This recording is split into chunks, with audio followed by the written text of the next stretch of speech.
Ladies and gentlemen, welcome to today's episode on No, but seriously, let me explain. Hosted by the beautiful, intelligent Earth Angel Lala Davi. This podcast was designed to provide detailed business advice, next level resources, personal credit tips, and relatable relationship knowledge. Be sure to bookmark this page and subscribe because we wouldn't want you to miss any valuable content. And if you're struggling with poor credit, don't even worry about it.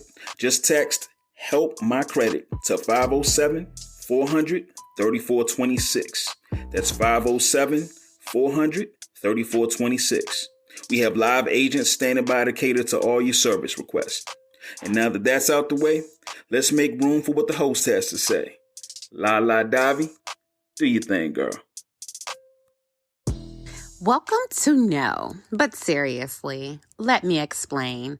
This phenomenal podcast series will keep you fully engaged with all the tips and tricks that you need in order to be successful, while also providing you plenty of flavor.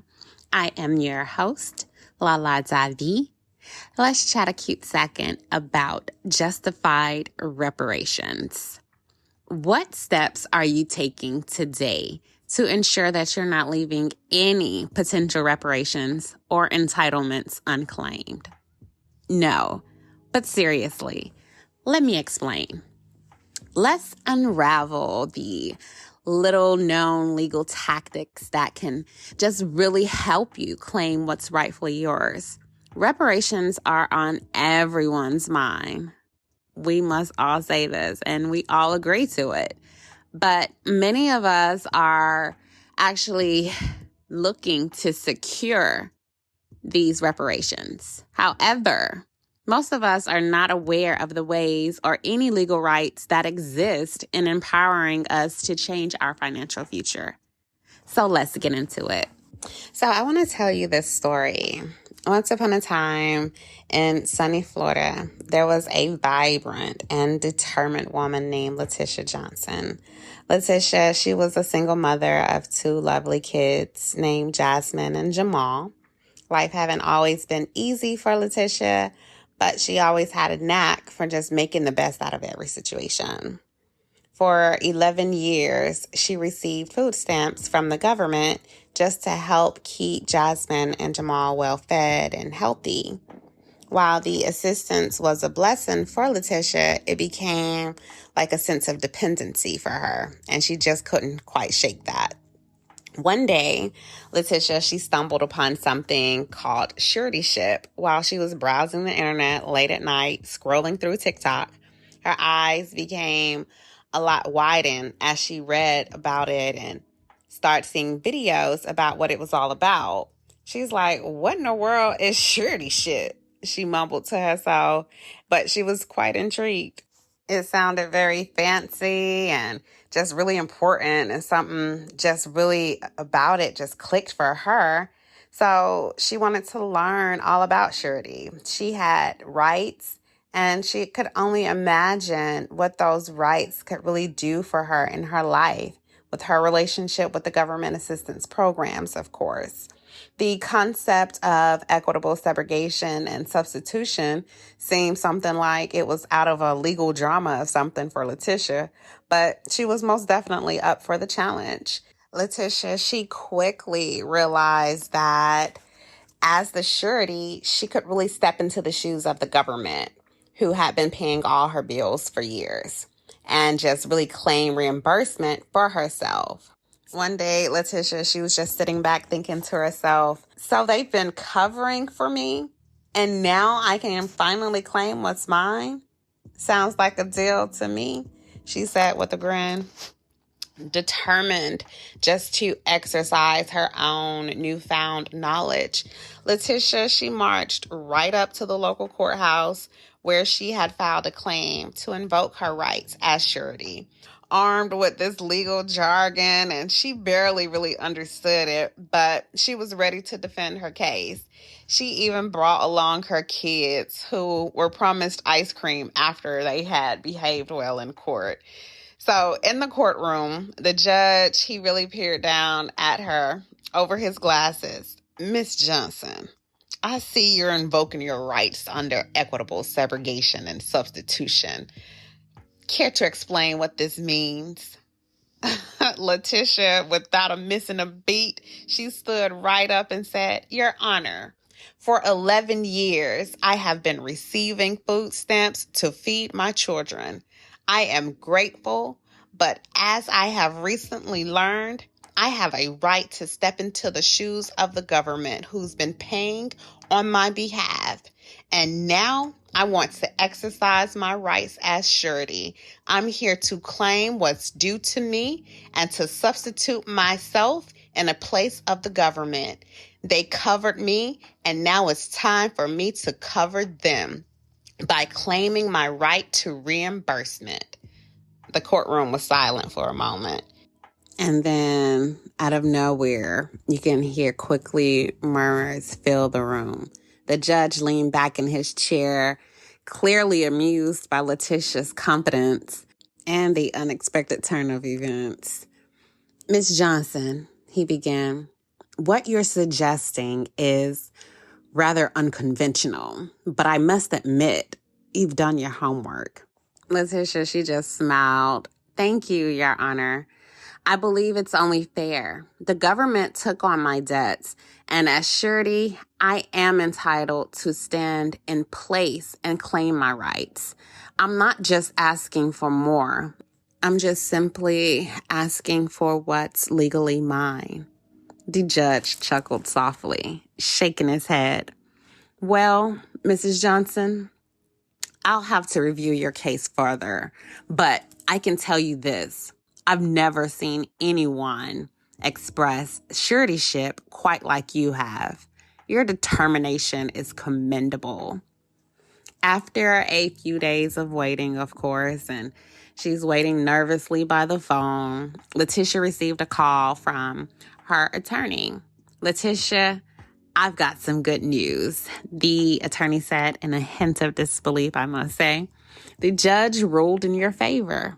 You've actually won the case. Letitia couldn't believe her ears. What does this mean, I won? Yes, I must say you did win. You have invoked your rights under equitable segregation and substitution, and the judge has agreed that as the surety, you were entitled to reimbursement for the support you have been receiving. This just means that the state owes you a significant amount of money. Letitia got up and danced around her living room with her kids, overwhelmed with joy. She had turned the system back on its head, and all because she had learned how to express her rights as surety. From that day forward, Letitia became a local legend, a woman who took the government by the horns and won, all while providing a better future for her family. And so, Letitia's story, it just really spread so far and so wide to the point where it just really started inspiring other people to learn about their rights and to really stand up for what they believed was fair. After all, if Letitia Johnson could invoke equitable segregation and substitution and walk away victoriously, who else can do it and know that it's actually possible?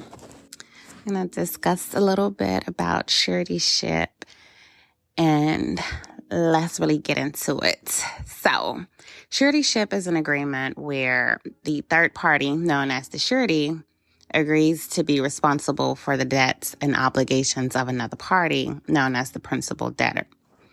This agreement provides a level of security to the creditor, ensuring that the debt will be paid even if the principal debtor fails to fulfill their obligations. Exclusive equity principle governs the suretyship agreement and ensures fairness and protection for all involved. When you're understanding the parties involved in suretyship, we have 3 parties to every transaction, every single transaction. Now, who is the principal debtor? That is the name of the birth certificate, or the name on the birth certificate, I should say, or the driver's license, or the name on the Social Security card. It's the all caps name. It's the quote unquote straw man, okay? It's the estate, whatever you want to refer to it as. But in suretyship, we're going to refer to it as the principal debtor. So the principal debtor is the primary responsible person for those debts and obligations. Remember that. It is the one that is pretty much receiving the charges, that has the charges, you know? So who is the surety? The government, like the state of Indiana, the state of California, the state of Georgia, the state of Florida, the state of Texas, the state of New York, wherever you live pretty much, that is the creditor. And they're simply implying that you are the surety for the principal debtor. Again, you are being implied as the surety for whichever, state you live in under that principal debtor name, which is the name that's on the birth certificate. And that's for your state. It goes by state, of course. So that will be the judge, the clerk, and any intermediaries or any of them, clerks, whatever, prosecutors. They will represent the state in which, wherever you pretty much live, whether it's Texas, Georgia, wherever, they'll represent the state and they will be considered to be the creditor. Whenever you begin to really understand the equity principles in suretyship, there's equality of burdens. So under this principle, all parties involved in the suretyship agreement should share the obligations and risks equally. The surety should not bear the disappropriated burden compared to the principal debtor. And the principle aims to prevent unfair burdens from falling or pretty much falling solely on the surety, while still being able to promote some type of balance and distribution of responsibilities. There is consent and full disclosure that is important whenever, discussing the surety. It's vital that the entire surety enters this suretyship agreement with full knowledge and understanding of the terms and conditions. Informed, consent is necessary just to ensure that the surety comprehends the risk and responsibilities associated with the agreement. The principle is pretty much giving emphasis on the importance of the transparency, ensuring that the surety is not misled or coerced into assuming the role of a guarantor or without completing, full understanding or knowledge of it. So for there to be any type of violations of the full disclosure, like, do we ever get the full disclosure? No, we don't. We never really talk about rescission. Regulation reforms never really telling us the mode of the contract. That's not even really a lawful contract, like in my opinion, that we're giving up our rights, our equity. None of that is in the disclosure that we do receive. Of course not. So therefore, we're not receiving a full disclosure, and whatever else we don't know about it, we're not receiving that. So that's already a violation. Like, what I'm explaining to you guys right now is that all parties must be transparent with each other and they must act in good faith. If that does not happen, then there is an issue. Just like in real life, if you and a friend had like some type of deal going on, and you and a few friends go in on this deal, and two of your friends are making deals on the side, but don't tell the rest of you guys, that's not a full disclosure, right? Like, you're not going to appreciate that. It's going to be some type of chaos, some type of havoc in the end, because you're going to feel like somebody's doing something behind your back, right? Essentially, like, you might feel like that, and you might be like, give me my money back, or I'm done. This is shady business, whatever. And you're totally right. You have a right to feel that way. And it's the same thing with, the DWSS, I should say SNAP, food stamps, and cash benefits program. You have to really understand the SNAP benefits and the context of suretyship when really expressing that to them. Equitable segregation under exclusive equity jurisprudence. Equitable segregation is a principle that allows the surety to step into the shoes of the creditor and obtain all the rights and the securities of the creditor that they pretty much had against the debtor. Okay, so in other words, the surety acquires the rights to pursue remedies available to the original creditor. And that pretty much includes the collateral or liens held by the creditor. If you want to go into, the full rights and understanding the contribution and subrogation rights. So if the surety pays for the debt on the behalf of the principal debtor, the surety is entitled to seek contribution from the principal debtor. This means that they can recover the amount paid from the principal debtor. Additionally, that surety might have subrogation rights, allowing them to step into the shoes of the creditor as the subrogee and pursue equitable remedies against the principal debtor and against the creditor that becomes the subrogor. When you're invoking your right to equitable subrogation and they don't want to perform, now, you can file a bill in equity. So, again, the principal debtor is the all caps name, the name that's on the birth certificate, driver's license, and the social security card, of course. You're the surety for that name. The government is the creditor. When you, as the surety, invoke your right to equitable subrogation and substitution, you're stepping into the shoes of the government and you become the subrogee. The state and its representatives become the subrogor. And in equity, the subrogor is the trustee holding the sureties in the trust for the benefit of the subrogee. You demand the release, okay? What is a release? That's when the subrogee orders the creditor or the subrogor to discharge and extinguish the liens and obligations against the debtor and subrogate and restore to the subrogee the creditors, secured interest in the subrogee securities of accounts of the principal debtor, okay? So essentially, this is just saying that you need to hand over the securities that's held in the trust, pretty much. You have made the payment on behalf of the principal debtor and is invoking your right to equitable subrogation. So again, entire good faith is required between all parties, right? Between the principal and the debtor, the surety and the creditor. So, did the creditor and the state do anything affecting you? I'll wait. Did the creditor omit to do anything or any act that was affecting you? Was the creditor required to do anything by the surety, by you? Because you're the surety, right? Additionally, the surety may have rights of set-off, enabling them to offset their obligations with any amounts owed to them by the principal debtor.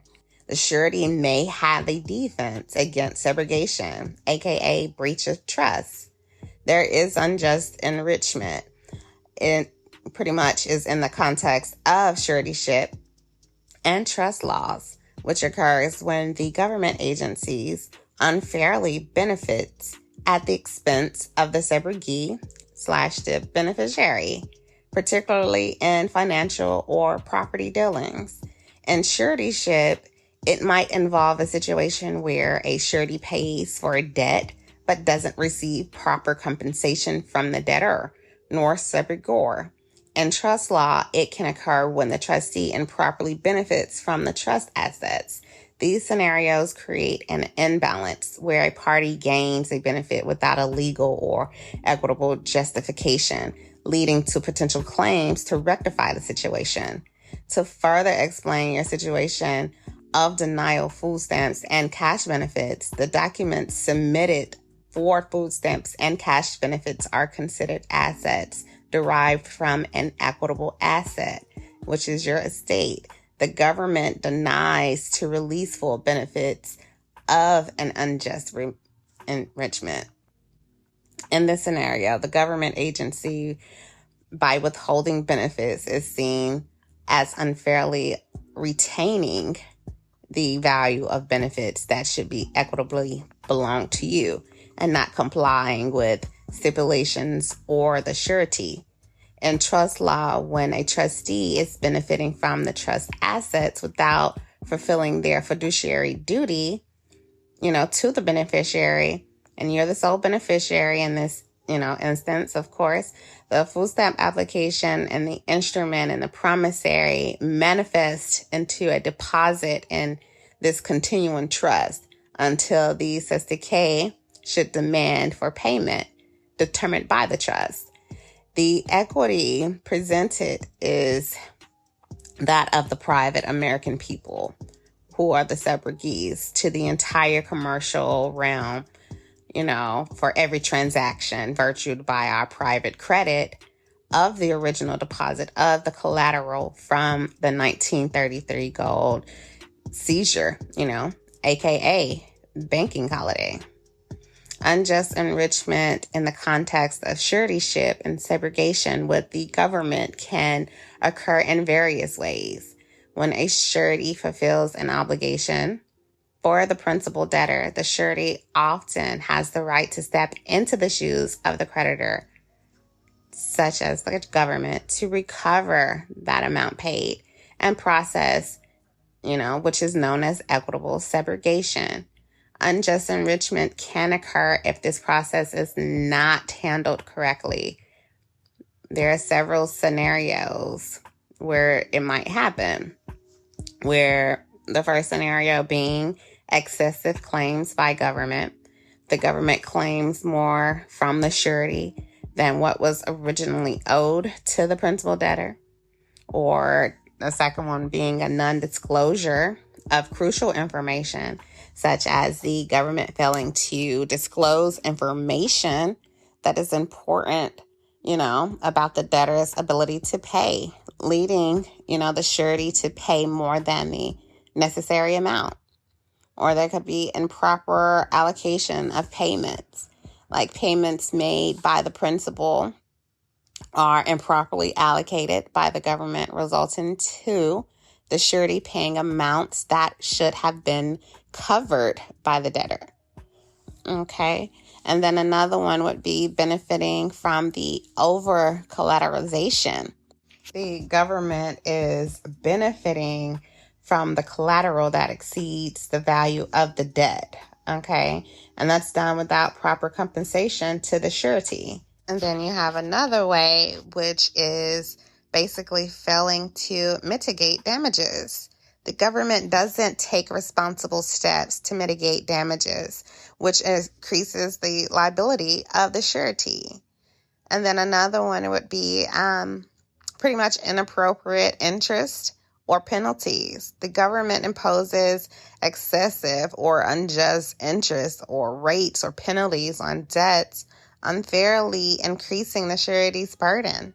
Like the government gives this preferential treatment to certain debts, disadvantaging the surety in recovering these dues through subrogation.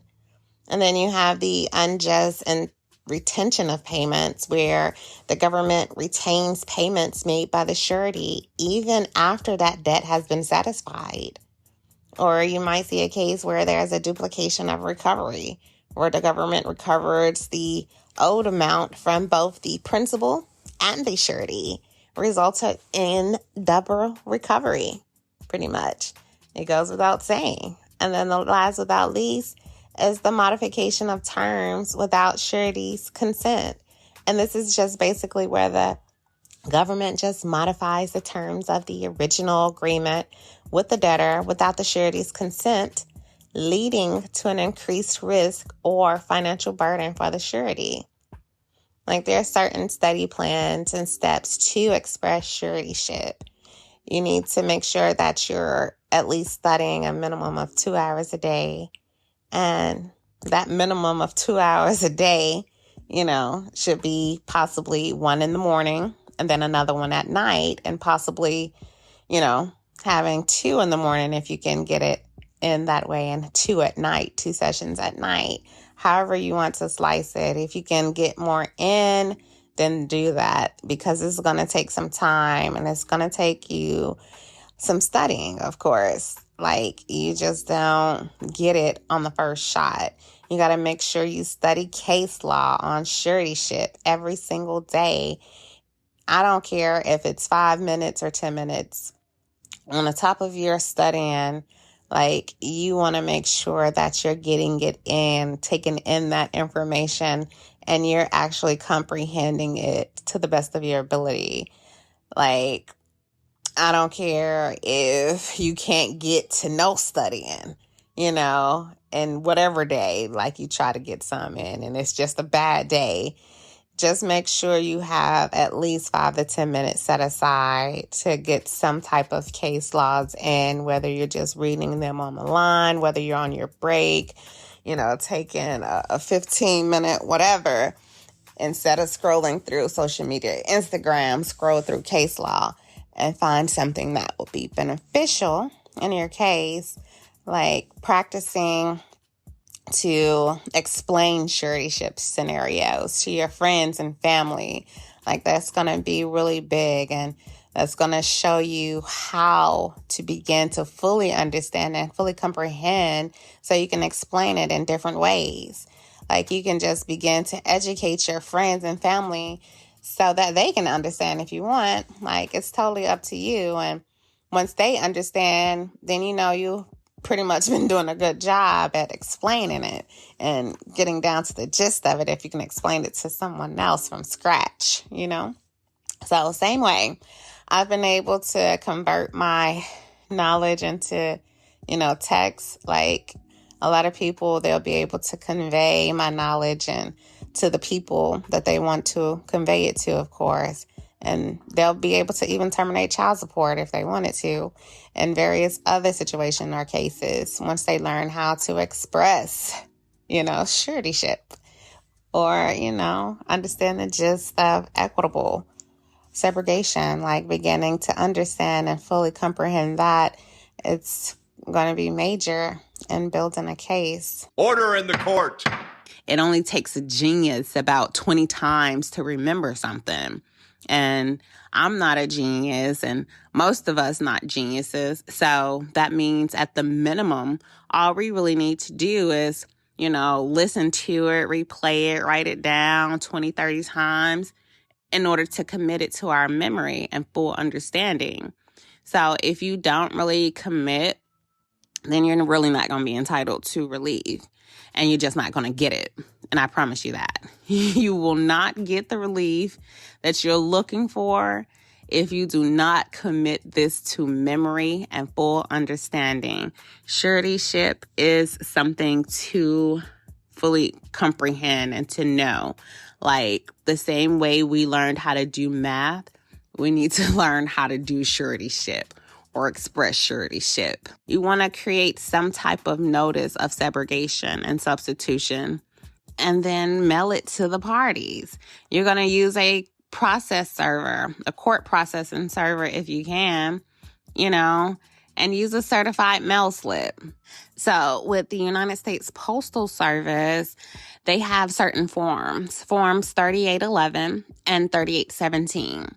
The form 3811, this is what we call the green card, okay? And these are mandatory. This is your statement of interest. This is your evidence, because you need to have a ledger of everything that you send out, of course. Everything that comes in and goes out, you need your own private accounting ledger. Okay, this is your proof of your evidence that you'll be using to file suit against them and to go to the Court of Appeals if you need to. People that get their ledgers right and have everything on it, and they're very organized to a degree, have the most efficient wins and have been, just at the top of the praise game as far as, being able to get everything done because they're completely competent. And that's what you want. You want to come out as if you're competent like that. And you must have the 3811 and the 3817, and that's just from case law, of course. We've had clerks tell us from their experience and having been subpoenaed to go to court, giving us the juice on the 3811s and the 3817s.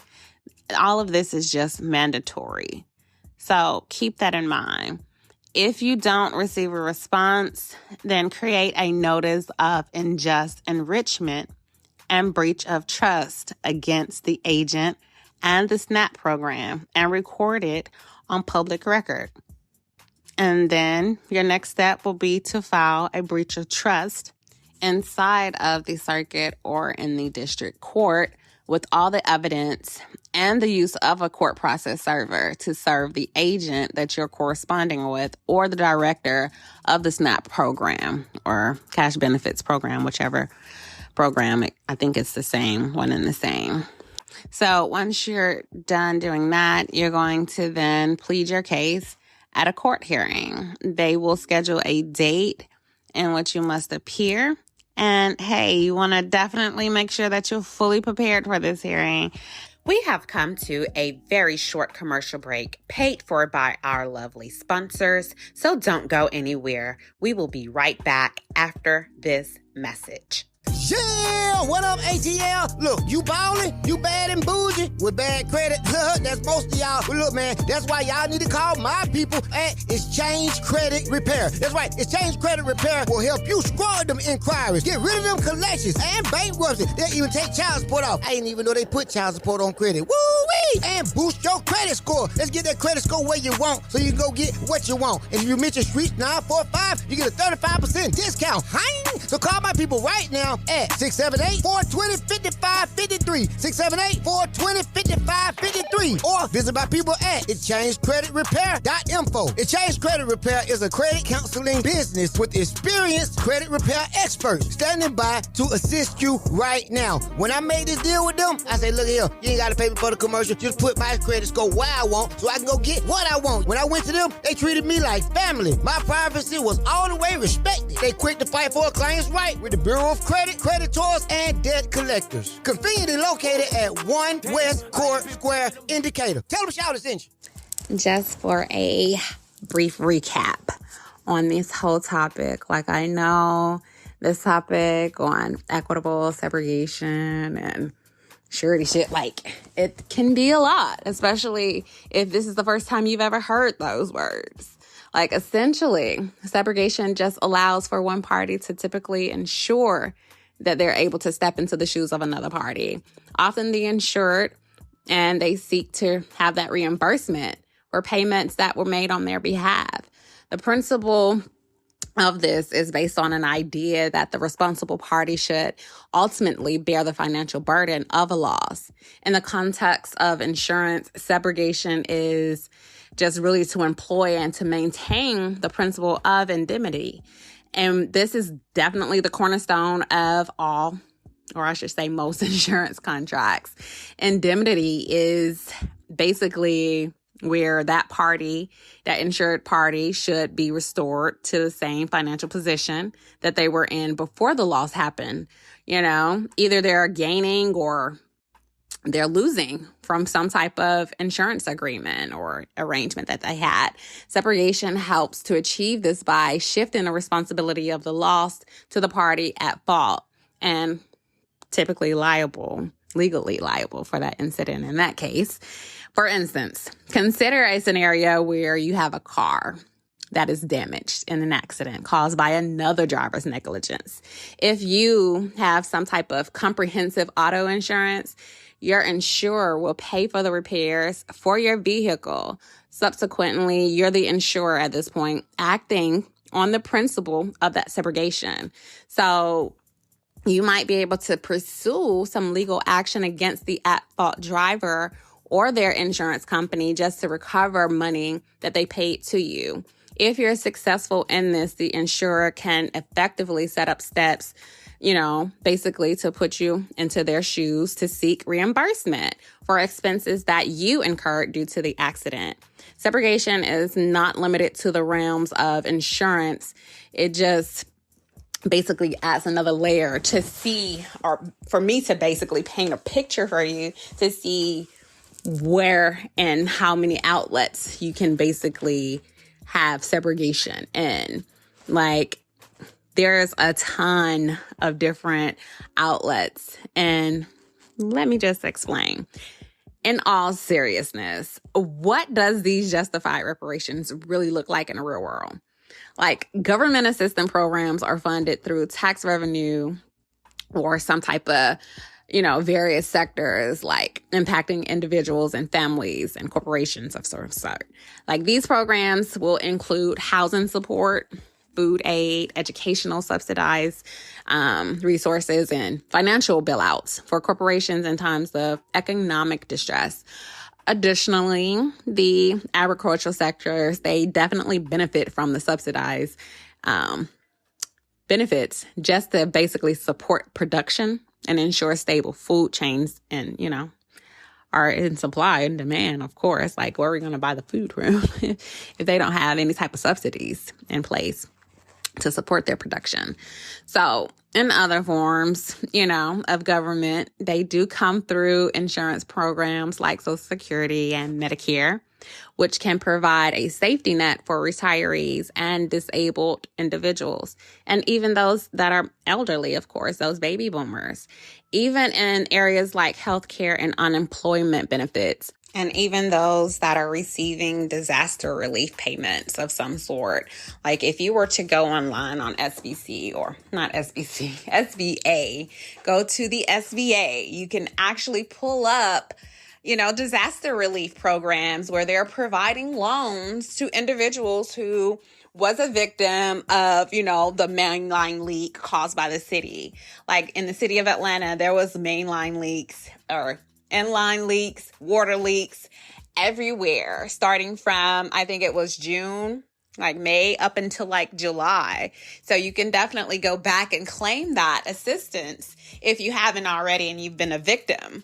So whereas government assistance is a common thread that definitely touches almost nearly every aspect of society, whether it's directly or indirectly, almost everyone receives some type of government assistance, highlighted by the broad reach of public policies and ensuring that social welfare and economic stability is in place. Reparations are just simply, as we like to call it, handouts. Many people believe that reparations are just free money given without any conditions. In reality, reparations can take various forms, including education or housing assistance, healthcare, government assistance, or any social services that might be aimed at addressing systematic inequalities. I know a lot of people tend to say that reparations are about slavery, like everyone that was enslaved should be, able to receive some type of reparations. While slavery is a significant factor in the discussion around reparations, many people tend to advocate for reparations due to a broader history of discrimination, segregation, and economic disenfranchisement that continues to affect marginalized communities. When we're thinking of reparations can be defined as acts of making amends or offering compensation or just providing a restitution for those who have been severed through injustice. Historically, reparations have been sought out for various reasons, from the aftermath of conflicts and wars to addressing the wrongs done to the marginalized and oppressed communities. The principle of reparations is anchored in the moral and legal obligation to rectify past wrongs and ensure that there is some type of semblance of equity. You have to know your rights in order to embark on a journey where you're able to claim these reparations. It will be crucial for you to be well informed about your legal and moral rights. Knowledge is indeed power. So begin to activate this knowledge, knowing your rights and fully possessing the ability to express suretyship. You can really just embark on a journey to claim your reparations. Just look back on how Letitia Johnson did it. She turned the tables on the system and she won big time. You too have the power to reclaim what's rightfully yours. Don't wait for permission or validation. Your rights are yours to exercise. Every challenge is an opportunity to rise, to strategize, and to claim your victory. Remember, you are not just fighting for yourself, but for a future where justice is not just a word, but reality. Stand firm, educate yourself, and take action. The world doesn't change by chance. It changes because of those bold enough to demand it.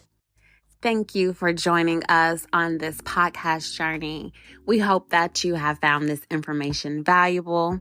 To our fantastic listeners, your support means the world to us. Share the insights with a friend. And if you haven't already, hit that subscribe button and stay tuned for more exciting content. A massive thank you for being a part of No, but seriously, let me explain. I am your host, Lala Divey, the one with all the sauce, of course. Until next week, stay bold, beautiful, and brilliant. Love ya.